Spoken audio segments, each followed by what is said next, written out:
financial independence. I mean, just hearing that phrase, right? It conjures up this powerful image of a life completely unshackled, a life lived, finally, on your own terms. It's the dream that's been sold to us for decades, and let's be honest, we all feel its pull. And where does that dream usually start? Well, right here. Freedom from the hierarchy. No more answering to someone else, no more calendars jam-packed with meetings that could have been an email. It's that promise of just reclaiming your own autonomy. And from there, it evolves into freedom from the clock itself. You know the fantasy. Waking up when your body is actually rested, not when some blaring alarm clock shocks you into another day that you don't really control. Your time finally becomes your own.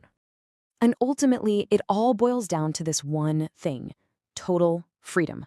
The power to choose what you do, where you do it, and who you do it with, every single day.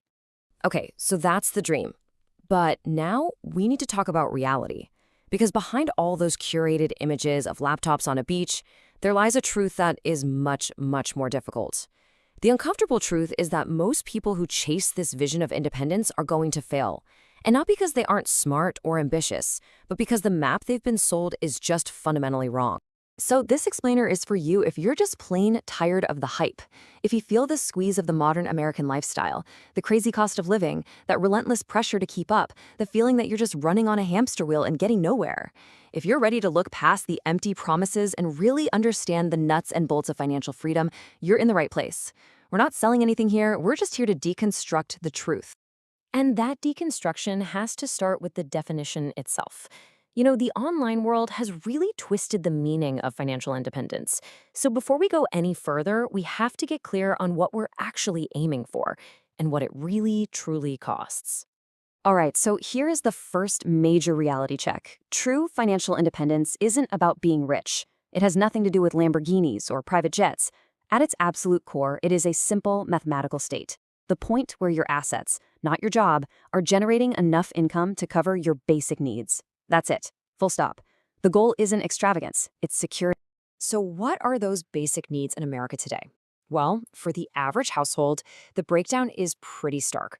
Housing is the giant, of course, eating up more than a third of most people's income.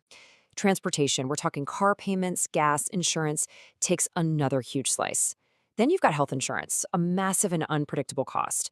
You add in food, utilities, and taxes, and what you're looking at is the non-negotiable price of admission for life in the United States. So when you add all of that up, you get to a pretty sobering number. To cover just those basic expenses, the average American household needs somewhere around $60,000 a year. But here's the most critical part, the part everyone misses. That has to be passive income. $60,000 that comes in whether you get out of bed in the morning or not. This right here, this is the first and honestly the most underestimated hurdle to real freedom. Now, if that $60,000 figure sounds a little daunting, well, that's because it is. And it's a world away from the picture you see painted all over social media. This huge gap between the online story and the offline reality is exactly where most people get lost. The engine that's driving this whole illusion has a name. It's a psychological glitch called survivorship bias. Think about it. When you're scrolling online, you are seeing a highly, highly filtered reality. You see the one guy who made $1 million dropshipping.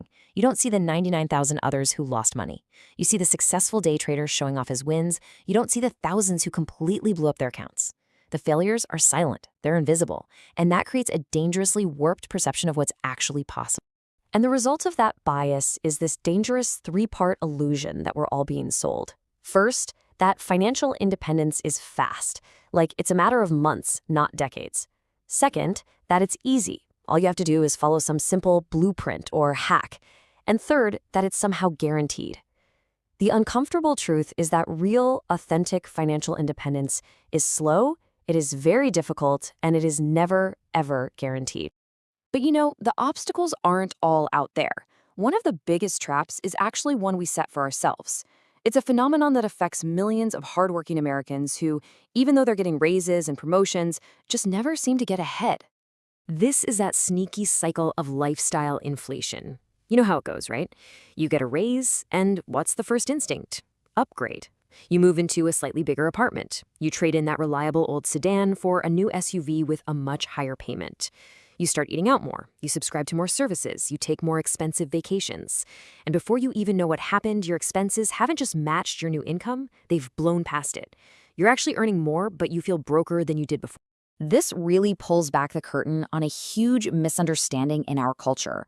We're conditioned to believe that a bigger salary is the solution to all our problems, but it's not.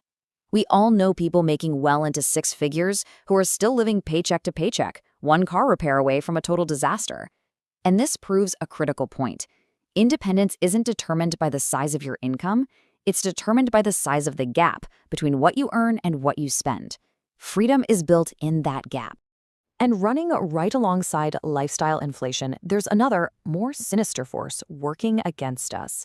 It's been completely normalized in American life, but make no mistake, it is the single greatest enemy of financial freedom.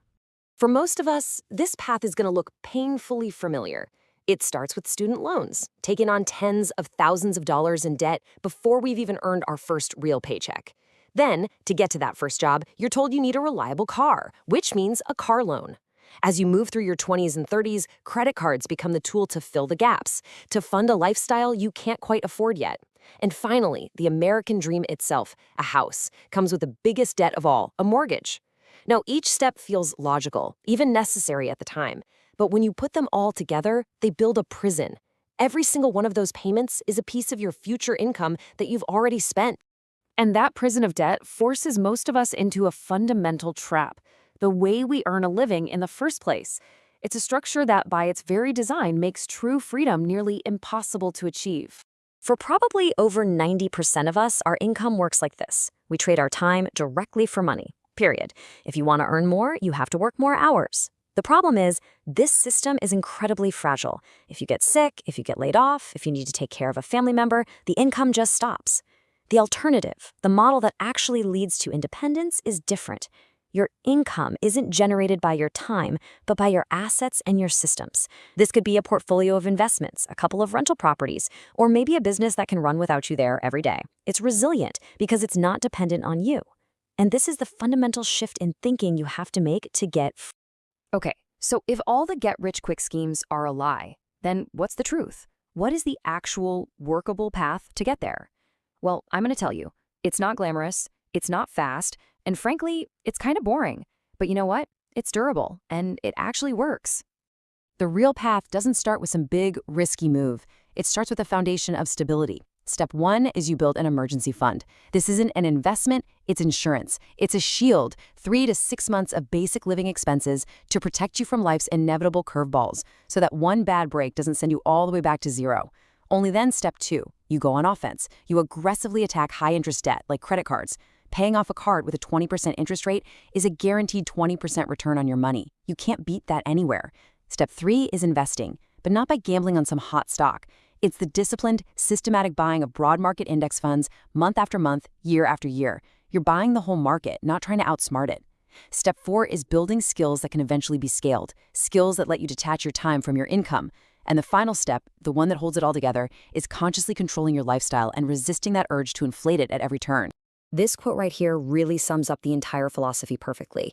The goal isn't to build an income so massive that you can afford any crazy whim you have. The goal is to design a life that is so intentional, so efficient, that you don't need a massive income to be free. It's a profound mental shift from accumulation to sufficiency. At the end of the day, the dream of financial independence, it's a worthy one. There is absolutely nothing wrong with wanting control over your time and your life.